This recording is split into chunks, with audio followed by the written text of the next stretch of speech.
Okay, so again, if you're seeing this video right now, mag-comment ka. It's okay, just mag-comment ka sa baba ng video na to. Let me know if you're there para makapag-start na tayo maya-maya. Okay? So again, yung topic today is how to prospect in your pajamas and still get more results. Yan, nakakatawa lang kasi nung naisip ko yung itong title na to, parang na remember ko or naalala ko yung result na nakuha ko nung mga 1 AM. Okay, nung mga 1 AM. So nung time na yon is hindi pa ako hindi pa ako inaantok. Okay, hindi pa ako nakaka-feel na gusto ko na matulog. So yung ginagawa ko is tinitingnan ko yung stats ko para akong baliw. So yung nangyari is natutuwa ako, laking tuwa ako kasi nalaman ko na nagkakaresulta na pala yung ginawa kong promotion. Okay? So, akalain mo habang nasa bahay ako, mga 1 AM na ata yun, madaling araw na patulog na, is nagkakaroon pa rin ako ng resulta sa ginagawa kong business or sa ginagawa kong promotion. So, yung ituturo ko ngayon is the same steps na pwede mong gawin if ikaw ay isa sa mga marketer, especially kung network marketer ka na napapagod na sa old school.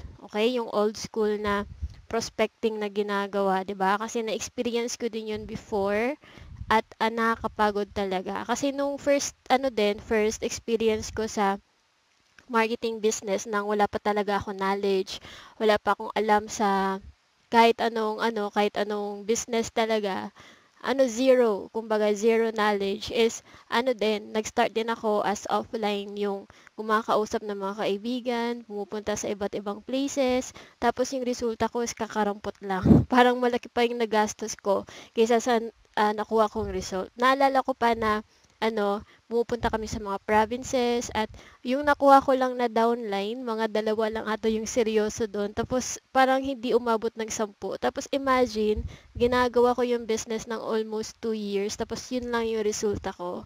So nakakaloka, nakakaloka. Tapos yun nga, kaya ako nag-quit at nagpunta ako na Maynila. Bumalik ako sa pagiging empleyado. Dahil yun nga, para na-frustrate ako dahil sa previous na mga experiences ko sa marketing. But then again, kung ikaw isa sa mga tao na gusto talaga mag-work yung marketing business mo, then I would like to invite you to stay up until the end of this video kasi baka ito na yung strategy na hinahanap mo or ito na yung strategy na pwede mong gamitin na pwede mag-work sa'yo.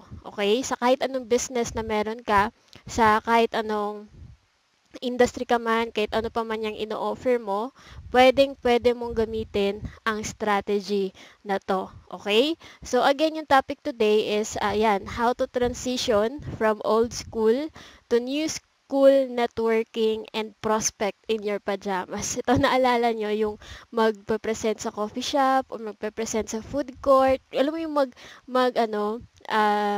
yung ginagawa kasi namin, nakakatuwa kasi wait lang, tingnan ko lang kung nakikita nyo. Dati kasi, sa ginagawa mong business, ginagawa ko, pumupunta kami sa food court ng kaibigan ko kasi kasama ko yung best friend ko sa business dati. May dala-dala kami na yung kit para mag-present kasi yun nga, nagde-demo kami kahit saan. So, yung ginagawa namin is naghahanap kami ng mga taong walang kasama. Okay? Walang kasama, tapos tinatabihan namin. Tapos yun nga, kinakausap namin. And doon na kami nagpe-present. So yung ginagawa namin, tapos na-experience ko din yung mabigyan ng flyers, yung pumunta sa mga provinces, yung sinabi ko kanina. Kaya nakakapagod. So kung ikaw ay pagod na din sa ganong strategy, then baka ito yung pwede mag-work sa'yo. Okay? Yan, from this, imagine yourself na from doing these things to, nagkakape-kape ka lang, nasa bahay ka, kasama yung pamilya, hindi ka na mag-worry sa ginagawa mong business na, ay, hindi ako nakakausap na tao in person, baka hindi ako magkaroon ng result sa business ko, hindi ka na magkaka-worry ng mga ganong mga bagay kasi kahit nasa bahay ka lang, is pwede ka makapag-prospect. Okay? So, ito lang pwede kong sabihin muna bago tayo mag-start that this training is only for those people yan, na napapagod na sa offline prospecting at mano-manong follow-up. But I'm not saying na hindi nag-work yung offline na ngayon, okay? May may ibang tao na hindi nag-work yung offline prospecting, pero nag-work pa rin siya. Baka awayin niyo ako na, uy, sabi ni Coach Esay, hindi na daw nag-work yung offline prospecting. Hindi. Kasi yung offline prospecting, nag-work sa iba, okay? Kaya may mga nagiging top earners din na naging top earners, kumita ng malaki dahil sa offline prospecting. But etong training na to is para dun sa mga tao na napapagod na sa offline prospecting at wala pa ring resulta or konting-konti lang yung resulta, okay? At ito din ay para sa mga taong kulang or walang sapat na oras para kumausap ng tao face-to-face, especially kung busy ka sa work or kung busy ka sa family or kung may iba kang pagkakaabalahan, okay? At kung gusto mong mag-business pero nahihiya kang kumausap ng tao face-to-face, this training is for you. At most of all, kung gusto mo magkaroon ng mas maraming time sa family, sa mga mahal mo sa buhay, this training is for you. At kung gusto mo magkaroon ng maraming prospects and downlines fast, this training is for you. At most of all, kung willing kang makinig, matuto, at mag-take ng action, at kung gusto mong malaman kung paano mas kumita ng malaki sa business mo kahit nasa bahay ka lang, this training is especially for you. Bakit ko sinasabi na nagwo-work tong strategy na to? Kasi ako mismo personally ina-apply ko to sa ginagawa mong business at may papakita ko sa iyo na result, okay? So ito yung personal result ko dahil sa ina-apply ko tong strategy na to, na posible din mangyari sa iyo kung i-apply mo ang strategy na to, okay? So itong resulta na to ipapakita ko sa iyo, not to brag, but ipapakita ko to sa iyo dahil sasabihin ko na nagwo-work ito. Ito yung strategy na nag-work para sa akin at posibleng mag-work sa'yo. Okay? So, itong result na to is nakuha ko mga less than 7 days. Okay? So, ipapakita ko sa'yo yan isang tool na ginagamit ko. Okay, as you can see na ito yung number of prospects na na-collect ko less than 7 days. Okay, less than 7 days. Doing this strategy na ituturo ko sa iyo today. So, itong kung i-add mo yung lahat, okay, ito in-add ko na kanina, namangha din ako, yan, last 7 days, baka sabihin nyo na nag-cheat ako, hindi. Less than 7 days to actually, pero wala kasing custom kaya last 7 days na lang yung pinili ko. So, ito, kung i-add mo yung lahat, it will sum up to 121. Imagine, 121 prospects. Okay? 121 prospects yung na-collect ko kahit nasa bahay lang ako, kahit na dito lang ako kasama yung mga mahal ko sa buhay, parang ganon. At hindi lang yan kasi less than 7 days, mga 1 week, 1 week, ito yung nakuha ko sa ito kasi may personal business ako which is affiliate marketing at ipapakita ko sa iyo yung leads or yung prospect na nakuha ko sa business na to nang hindi nag-ads or nang wala akong nilalabas na pera pang ads.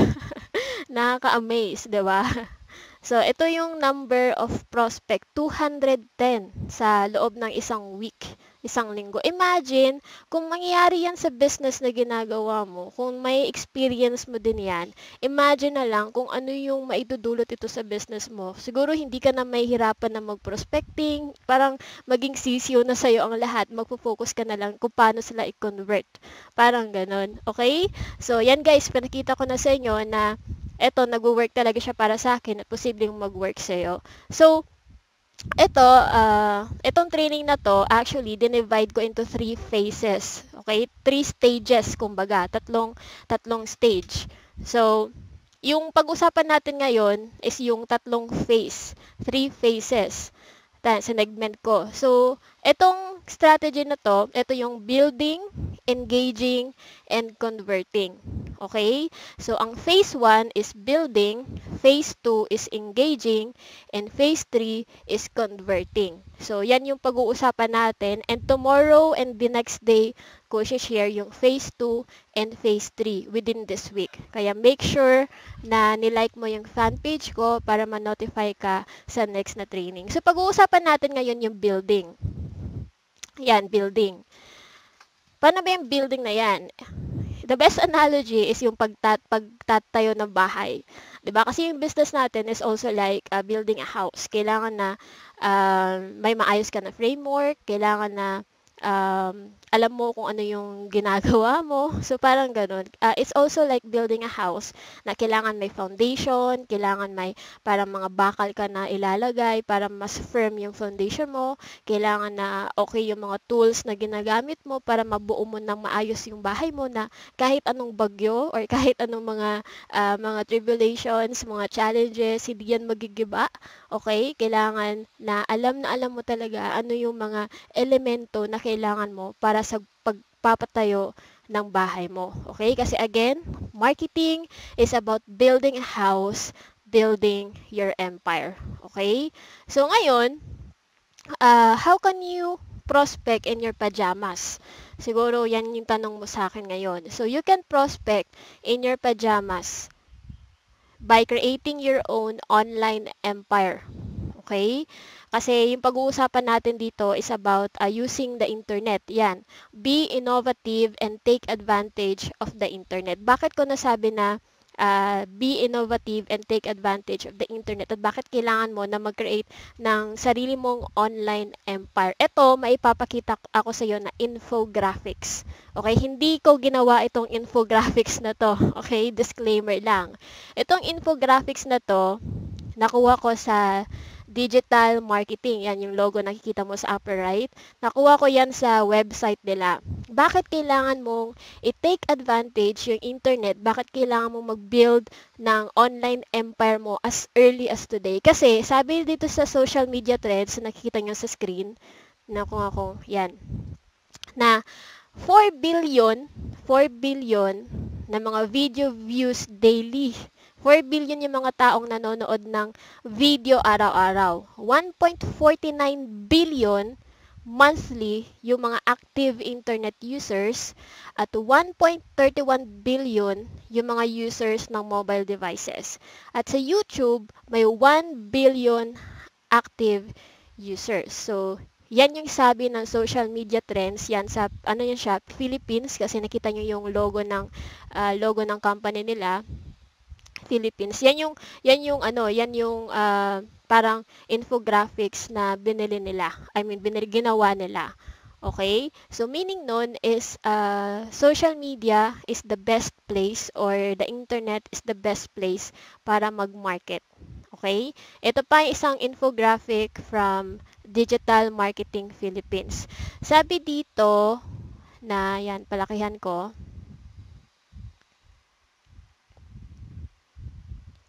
Yan, sabi dito that the country is now the 6th largest internet market in the whole Asia and the 2nd largest in Southeast Asia. So, imagine mo, nasa top 10 yung Philippines ngayon sa internet market.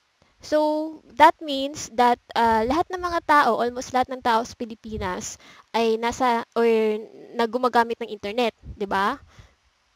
Yan, sabi din dito na yung yung vision nila or yung nakikita nila mga year 2018, magkakaroon ng 69.3 million internet users by the year 2018. So, kung magsisimula ka ngayon 2016, may 2 taon ka para i-build yung business mo sa internet. So, imagine mo na lang yung mangyayari sa ginagawa mong business, 'di ba? Kung 2018 is magkakaroon ng 69.3 million, so out of those 69.3 million na internet user sa Pilipinas, kahit na 1% diyan yung mako-close mo, kahit 1% diyan yung magjo-join sa iyo, panigurado magkakaroon ka talaga ng time freedom and financial abundance. Tapos, sabi pa dito na internet access in the Philippines has grown by a whooping 500%. So, isa siya sa mga fastest growth rate in Southeast Asia. Okay, meaning nun, kaya nga marami mga digital marketers ang nagpo-promote or nag-a-ad sa Pilipinas. Tina-target nila yung Philippines kasi yun nga na tayo isa sa mga largest or fastest na mga internet users, parang ganon. Okay? So yan, I hope na naintindihan nyo kung bakit ko sinabi na kailangan natin mag-build ng online empire at kailangan natin na maging innovative. Yan. Take advantage of the internet as early as today or this year. Okay? So yan siya. Tingnan ko lang yung next. Okay, so paano mo naman ma-build yung online empire? Ito, online empire. So next slide. Ito guys, you have to remember these things para makapag-build ka na yung online empire. Makapag-build ka ng sarili mong bahay. Okay, kasi again, marketing is like building a house. You have to remember that. So, sa pag-build ng online empire, pinakauna mong tandaan is kailangan alam mo kung sino yung target market mo. Okay? Kung sino yung mga tao na interested sa products mo, sino yung mga tao na nag-say yes, kung sino yung mga tao na nangangailangan ng product mo. Kung slimming products, ita-target mo lang yung mga tao na kailangan ng magpapayat or maging sexy. Kung pampaputi, yung mga taong magpapaputi, or yung mga, kung nagbebenta ka ng mga supplements, yung mga taong nangangailangan ng ganun. Dapat alam mo kung sino, saan, at kung ano ang target market mo. Okay? And it will be based upon the products na ino-offer mo. Gaya sa akin, kasi yung ino-offer namin is software products like blogging and yung for list building na ipapakita ko sa iyo later on, software products para sa mga marketers. So mainly, yung target market namin is dun sa mga yung mga marketer, Pinoy marketer na gustong magkaroon or gustong mag-build ng kanilang online empire or gustong mag-build ng business nila sa internet para kumita ng malaki. At mga trainings din yung ino-offer namin, paano mag-close ng sale, paano mag-prospecting, paano mag-build, so parang mga ganun. Okay? So yung product ko, kaya alam ko kung sino yung target market ko. And ito, you must have a vision. Yan yung pinaka-importante as an entrepreneur na dapat alam mo kung saan ka papunta. You should have a vision sa ginagawa mong business. Kasi again, we needed to think long term. Hindi dapat tayo mag-isip ng short term, kaya yung mga madali ang kitaan. Okay? That's easy to fail. Parang ganun. Kailangan na yung vision natin is for long term at yung goal natin sa business natin is for long term. Ito, you must have a blueprint or yung plano sa ginagawa mong business. Like, you should have a plan for a month now or 30 days from now kung ano yung gagawin mo sa business mo. Kasi kung wala kang blueprint, kung wala kang plano sa ginagawa mong business, hindi mo talaga alam kung nagkakaroon ng growth yung business mo kasi hindi mo na-measure. Okay? Kasi again, kung ang isang bagay is hindi mo mini-measure, hindi mo alam kung tumutubo ba. So, parang ganun. Okay? So, and most of all, you must have a strategy. Okay, you must have a strategy. Ito ang pinapakita ko ngayon sa iyo ay isa sa mga strategies na pwede mong i-apply sa ginagawa mong business. Yung target market, ikaw na bahala doon. Yung vision, nasa sayo na yon. Yung blueprint, alam mo na kung paano yon. I think and I believe na may plano ka naman sa business mo, di ba? Yung strategy na lang yung isi-share ko ngayon sa training na to para malaman mo paano ka makapag-build ng online empire. Okay? So, itong strategies using the internet to build your empire. So, next slide na tayo. Wait lang. Tignan natin. Ito yung mga strategies na kailangan mo to build your online empire. So, we have to use and leverage Facebook. Hindi natin nakikita ba? You have to use and leverage Facebook. So, ito sa screen, nakita nyo naman agad na kailangan sa pag-build building, nasa building phase pa tayo. Para makapag-build ka ng online empire mo using Facebook, kailangan na mag-increase ka ng audience. Okay? Paano ma-increase yung audience mo sa Facebook? That is by adding new friends or opportunity buyers. Okay? Kasi ito din yung ginagawa ko before nung kakasimula ko pa lang na nag-a-add ako ng mga new friends, ng mga opportunity buyers para maging audience ko sa sa Facebook para makita nila kung ano yung mga pinopost ko at para mas ma-attract ko sila. Parang ganun. At ito din, yung isa pa sa pwede mong gawin is pwede kang mag-join sa mga groups to where you can see your target market. So, paano yan? Paano naman gawin yan? So, example ng pag-join sa mga groups, parang ito yan siya. 'Di ba? Ito yung Facebook account ko. So, yung gagawin mo, katulad, yan, kung yung ano, yung target, yung product mo pala is slimming, pampaslim, eto, kung makita mo sa taas ng Facebook mo, may parang search bar. So, mag-type ka lang ng keyword, tapos maghanap ka ng group about slimming. Kung meron, slimming group page. Yan. So, pwede kang mag-join sa mga groups na yan sa slimming kung meron. Kasi sa akin is network marketing. So, i-type natin yung network marketing.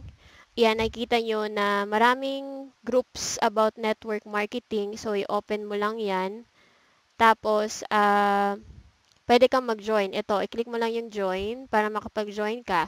Tapos yung gagawin mo, kasi 'di ba sinabi ko kanina na you have to increase your audience. Sa group na to, yung gagawin mo is maghanap ka ng mga target market more opportunity buyers. Gaya nito, ito, pwede mong tingnan ang profile niya since ito, network marketer to siya, panigurado. Yan, ideal. So, gagawin mo is titingnan mo yung profile niya. Tapos, ito inad ko na kasi siya before. Yan. Tingnan mo kung active. So, active siya nung 23 hours. So, pwede mong i-add. So, ito pa. Tingnan natin anong product niya. Ito marami siyang product. So, pwede mong tingnan yung profile niya kasi kaka-post pa lang niya ng 2 minutes ago. So, surely, active to siya. So, i-add natin. Yan, friend request sent. Okay? So, ganyan lang yung pag-join sa mga groups and pag-add ng new friends. Okay? Sa Facebook. Tapos yung next na gagawin mo after mong ma-add sila, after mong mag-join sa mga groups kung saan nakatambay yung mga target market mo, yung kailangan mo gawin is i-check mo yung profile mo. I think naturo ko na to before. I-check mo yung profile mo. Yan, si Allen. Hi, Allen. Check ka pala. Hi, Master Video Marketer Allen. Yan, master ko yan sa video marketer. Galing kasi maggawa ng video eh. Yung mga entertaining na video. Okay, so anyways guys, regarding sa topic, yan, create post that talks about the pain points of your target market. Since na-add mo na sila, kung i-accept nila yung friend request mo, dapat yung mga post mo is mag-cater or mag-a-address doon sa pain points ng mga target market mo. Gaya nito, yung training na ginawa ko ngayon is isa sa mga concern ng mga kasama natin ng mga network marketers na hindi nagagawang makapag-prospect or hindi alam kung paano magpo-prospect. Okay? Kaya ginawa ko yung training na to para sa kanila at may mga post din ako dito. Yan, inspiring. Yan. Basta you have to make sure na yung Facebook timeline mo is hindi tindahan. Okay? Para ma-attract mo yung mga inad mo ng mga prospect mo sa pagbi-build mo ng audience. Kasi once na malaman nila na parang tindahan yung timeline mo, parang isa din siya sa mga reasons kaya nagre-resist yung mga tao. So, parang ganun. So, we have to be careful. Okay? So, kung tingin mo yung Facebook mo is puro naging tindahan na, so, make sure na maglinis-linis tayo ng konti. Okay? So, mag-provide ka ng value sa Facebook mo, mag-post ka ng mga vlog. Kasi nagpo-post ako ng vlog dito regarding, yan, ito, vlogging, tapos nag-share ako ng mga training. Yan, share ako ng mga training, nag-share ako ng mga tips. Yan, content and blogging ideas regarding sa blog. Yan, pwede mong gawin yon. Basta make sure na ma-attract mo yung mga inad mo ng mga prospects sa post mo. Okay?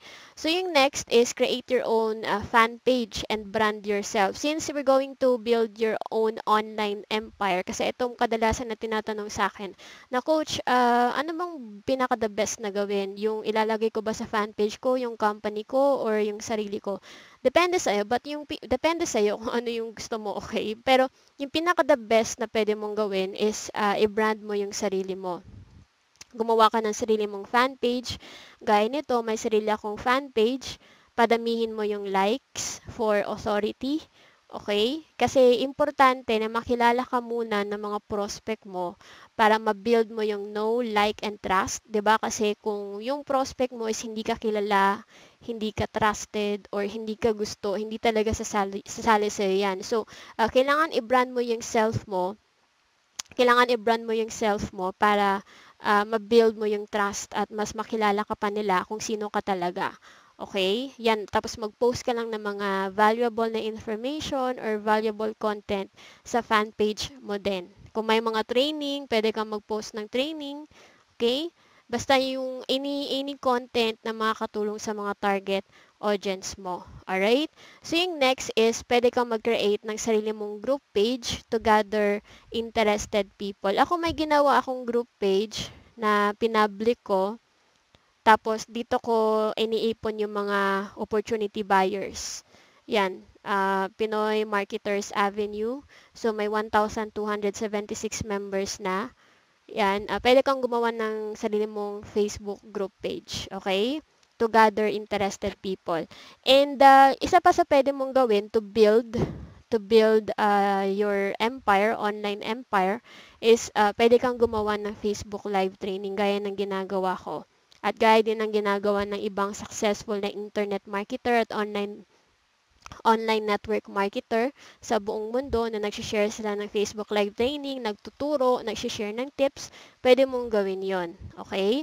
So, tapos na tayo sa Facebook. Okay? At bukas sa phase 2 ng topic is may share din ako regarding Facebook. So, make sure umattend ka bukas. Okay? So, yung next na pwede mong gawin is you can use and leverage webinar. Ano ba yung webinar na yan? Yung webinar is yung mga online training. Gaya ng ginagawa namin sa team namin na nagwe-webinar kami, okay? Nagwe-webinar kami, nag-online training kami para sa mga prospects at para sa mga tao na interested sa mga topics na sinishare namin para later on ma-convert sila into sales. So, pwede mong i-apply din to sa ginagawa mong business na pwede kang mag-create ng webinar. And webinar is also good for online meeting. Like kung yung business mo is about like pampasexy. So, pwede kang mag-create ng online training about that topic. Mag-invite ka ng mga successful na people sa webinar mo. Tapos, mag-invite ka ng mga prospect or yung mga interested people sa webinar mo. Doon mo sila i-build, doon mo sila turuan, doon mo sila parang i-train. Tapos, after the webinar, pwede kang mag-offer. So, parang ganon. So, webinar is also one of the best ways to build your online empire. Okay? So, yung next is ito, apply list building. So, paano ba yung list building? Yung list building is yung online marketing. Ito na yung pinaka serious form of online marketing. Kasi akala ng iba na yung pagpo-post sa Facebook, online marketing na parang it's just a tip of the iceberg yung mga pagpo-post sa Facebook, pag-share sa Facebook. Parang lang siya, just a tip of an iceberg. So, kung gusto mo talaga matutunan yung online marketing, you need to learn list building. So, list building is also one of the ways para mag-build ka ng empire mo. Gaya nito, etong list na nakikita mo, kasama yan siya sa binibuild ko na online empire. Okay? So, yan yung mga prospects na nag-say ng yes sa sinishare ko na opportunity, sinishare ko na training. So, yan yung ibig kong sabihin. Okay? So, don't worry kasi isi-share ko sa iyo ngayon sa training na to, what is list building. Alright? So, may ingredients for list building. So, ano yung mga ingredients for list building? So, tatlong bagay lang. So, una is kailangan mo ng offer. Of course, kung may ino-offer ka na product, so okay na yan, yung offer na meron ka. Next is kailangan mo ng tools. At yung last is kailangan mo ng audience. Since yung audience, pwede din yung binild mo na audience sa Facebook. Okay? Don't get me wrong. Kasi yung ginagawa ko ngayon is more on Facebook din. Yung mga naghanap ako ng audience sa Facebook, kaya tinuro ko sa iyo itong strategy na to kasi ito yung ginagawa ko. Okay? Na pwede mong mai-apply. Alright?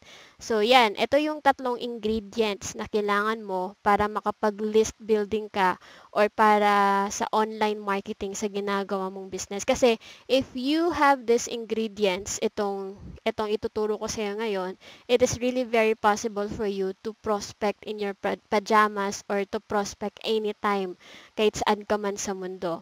Okay, so paano ba nag-work yung list building na yan, coach? So, ito lang yan siya. Ganito yan siya nag-work. Kasi yung iba is hindi masyadong naiintindihan what is list building. So, ganito yan siya mag-work. Itong sa prospect mo, step 1 is nakita yung ino-offer mo, okay, sa Facebook, sa social media, sa blog mo. Tapos, may nilagay ka na link. Okay? So, yung link na yon is kinlik ng prospect mo at na-lead siya dito sa isang web page. Okay? So, web page na tinatawag na capture page. Ngayon, bago si prospect na, or bago makuha ni prospect mo yung ino-offer mo na products or services or free trainings, kailangan na muna niya mag-surrender ng name and email address bago nila ma-access. So, pag mag-surrender na sila ng mail or email address and name, pwede nilang makuha or ma-access yung ino-offer mo na products, services, or free training at mapupunta sila dun sa mismong website ng offer mo or pwedeng blog ng content mo or pwedeng isang video na nagtitrain sa kanila or isang video na may instruction. Itong page na to is tinatawag na thank you page.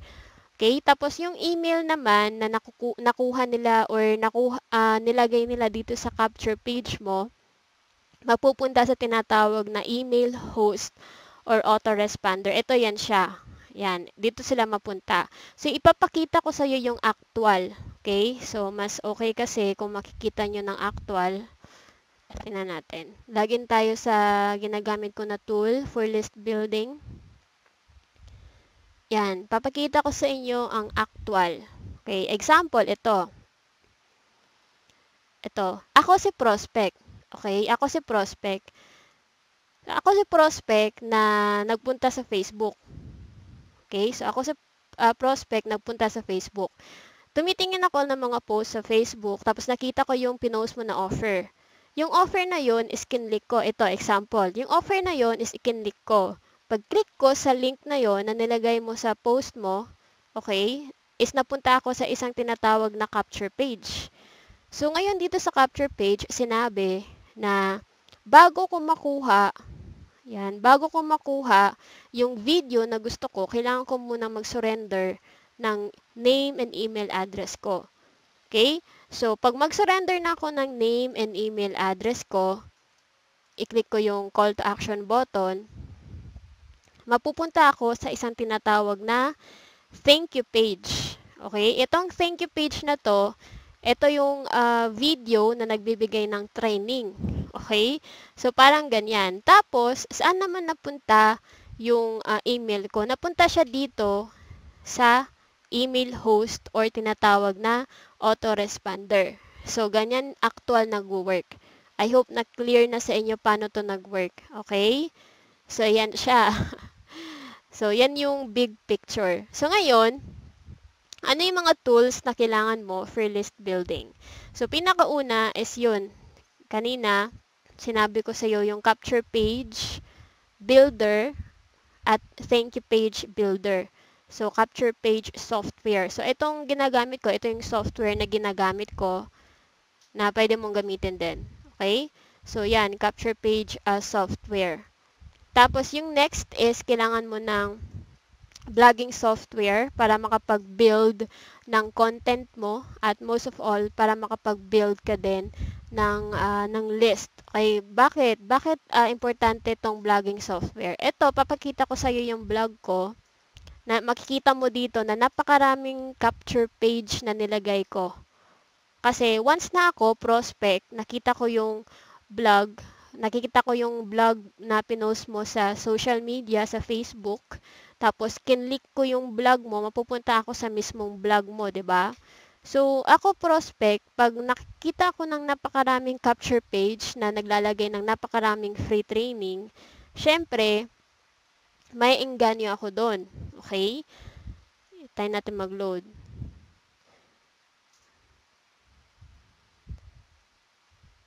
Yan, ito yung blog ko. Yan. Kung nakita nyo na napakaraming valuable na information yung makikita ng mga prospect ko sa blog ko. So, kung mapunta sila sa blog ko at makikita nila yung mga capture pages na nilagay ko dito, tapos, sabihin nila, gusto kong malaman kung paano makapag-make ng millions online. Okay? So, i-click nila yan. I want to learn now. So, pag i-click ko yan, mapupunta sila sa isang thank you page. Okay, thank you page na mag-ask sa kanila if they want to start learning now or if they want to show proof first. So, ganyan kahalaga yung blog para makapag-build ka ng content at para makapag-list building ka. Parang hitting two birds in one stone. Yan yung blog. Okay? So, next na tool na need mo is yung email host or yung email autoresponder software. So, yung sinasabi ko dyan is ito. Ito yung email autoresponder software.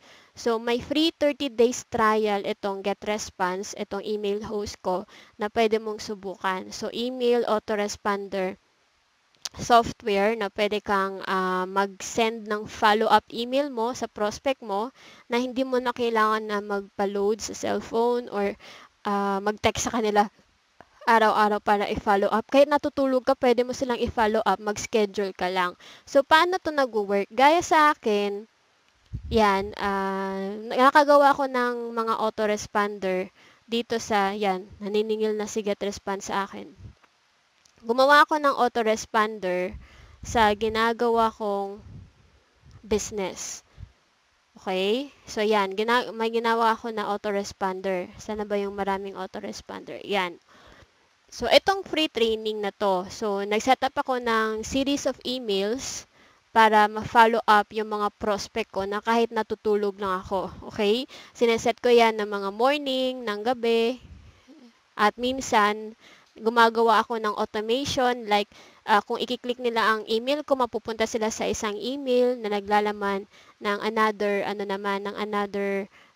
content. So, parang ganun. So, again, you can automate your follow-up using your email autoresponder na kahit natutulog ka, is magagawa mong ma-follow up yung prospect mo regarding sa free training, regarding dito sa products or services or free training na binigay mo. Yan nagwo-work yung email autoresponder. Okay? So, pwede mong i-apply yan sa business mo para kahit nagbabakasyon ka is na-follow up mo pa rin yung mga prospects mo kahit nagkakaroon ka ng bonding time or family time sa sa family mo or sa mga mahal mo sa buhay is na-follow up mo pa rin sila. At kung ma-follow up mo sila, is magawa mo na din makapag-convert. Kasi again, the fortune is in the follow-up. Okay? Kasi usually yung mga tao is minsan, majority, na hindi agad sumasali. Kaya kailangan mo na i-follow up sila ng i-follow up. I-remind mo sila ng i-remind dun sa offer or dun sa services na sinubscribe nila or na kinuha nila, kumbaga. Tapos, yun, later on, magko-convert sila into sales. Kasi nangyari din yan sa akin, personal experience ko, na mga 3 months na siya na nag-subscribe sa akin. Tapos, finalo up ko lang siya ng finalo up. Tapos, on the fourth month, doon siya nag-join sa akin. So, ganun. Talaga na the fortune is in the follow-up. Okay? So, importante yan siya. So, yan guys, ito yung strategies, okay, na kailangan mong i-apply sa ginagawa mong business para magawa mong makapag-prospecting kahit na natutulog ka. Okay, prospecting in your pajamas or prospecting even if you have a bonding time or family time. So, parang ganun. Okay? So, again, leverage Facebook, mag-online training ka, webinar, or mag-Facebook live training, tapos i-apply mo tong list building. Itong shinare ko sa'yo. At kung gusto mo naman mas ma-broad or mas ma-narrow, kumbaga, or mas malaman tong list building na to, pwede mong kunin yung course ko. Free lang siya, free training. Kay Pinoy List Building Mastery. So punta ka lang sa website na to, okay? Para makuha mo yung training na yan. So anong nasa training na yan? Libre lang yan siya actually. So training na yan is step by step. So ito yung makikita mo. Yan, 'di ba? The new age of prospecting to attract more interested prospects or leads to boost your income using the power of internet. So ito yung makukuha mo na video 1, 2, 3, 4 step-by-step training about this list building na shinare ko kanina sa taas. Itong structure na to. So paano mag-set up, paano gawin, saan pupunta, parang ganon. So step-by-step training siya. Pwede kang pumunta sa link na yan. Okay? At kung gusto mo naman ng mga free training to build a profitable online business, punta ka lang din dito sa link na to, which is ilalagay ko sa description para at least may mga trainings ka, wait lang, lobat. May mga trainings ka na mapapanood at kailangan na aralin mo to kung gusto mo talaga na mag-grow yung business mo. Alright? So, I hope guys na may natutunan kayo sa simpleng training na to. At kung may question naman kayo regarding sa training na to, feel free to ask. Okay? So, walang masama kung magtanong. Just feel free to ask and leave your comments below. And I hope na makita kita tomorrow kasi tomorrow is itong second phase, engaging. Okay? Engaging kasi nasa phase 1 pa lang tayo. After mong i-build yung online empire mo, after mong i-build yung mga prospect mo, okay, sa social media, sa internet, importante na i-engage mo sila. Okay? Importante na makipag-engage ka sa kanila para mas ma-build yung trust, mas magustuhan ka nila at para mas maging komportable sila sa'yo. Okay? So, make sure na i-follow mo ako sa fan page ko para maka-receive ka ng notification itong fan page ko and see you tomorrow. So, thank you so much for attending this training and ilalagay ko yung link, okay, isa-send ko sa iyo yung link ng cheat sheet ng training na to. Just leave your comment, I want it. Okay? Again, leave your comment, I want it if you want to get a cheat sheet sa training na to. So, thank you so much and my name is Saipis Sanable. Have a great and wonderful day. Bye for now, guys. Take care.